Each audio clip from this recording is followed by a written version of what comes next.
sortant de Bergès, on ne peut pas être conducteur de travaux. On n'a pas assez de bagages, c'est pas possible, ce qui est tout à fait normal. On a 18 ans quand on sort de Bergès. On a un enseignement qui est un enseignement de lycée. Il faut continuer au minimum un BTS ou un DUT. Et encore là, je dirais qu'on sort assistant conducteur de travaux ou aide conducteur de travaux suivant les sociétés. Avec une licence, déjà, on commence à avoir un bon bagage pour être conducteur de travaux. D'avoir fait le master, clairement, ça m'a rien apporté au niveau de l'enseignement. Ça m'a juste permis de faire 2 ans en alternance, où c'est que j'ai acquis de l'expérience.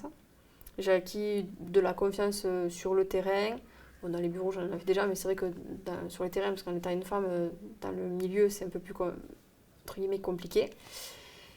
Et le fait d'avoir fait ce master, au final, le master m'amène directement au poste entre guillemets que je ne voulais pas, parce que moi depuis toute petite je rêvais d'être conducteur de travaux, être tout le temps sur les chantiers, très peu au bureau, enfin vraiment que ma voiture ou le chantier soit mon bureau.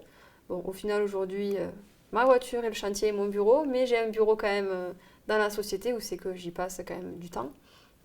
Mais voilà, mon master m'a permis en fait d'avoir le seul responsable à qui je dois des comptes au final, c'est mon chef d'entreprise. Entre lui et moi il n'y a personne. Donc c'est vrai que ça permet, on sort de Bergès, on est en bas entre guillemets de la pente et on monte. Et ça c'est impressionnant. Et bon, c'est vrai que ça peut faire un peu bizarre quand on sort de l'école, on a 23, 24, 25 ans. On se dit, oh, j'ai tant de responsabilités. Le fait d'avoir l'entreprise où c'est que y a du réel, il y a un problème, que ce soit juridique, financier, technique, c'est débrouille-toi, quoi. Même si j'avais toujours un responsable avec moi, où c'est que je pouvais m'appuyer, lui poser des questions. Mais c'était d'abord, on commence par te dire, tu réfléchis toi-même, tu me dis ce que tu veux faire, ce que tu en penses, on en discute et on agit. Et c'est vrai que ça, c'est la meilleure des écoles.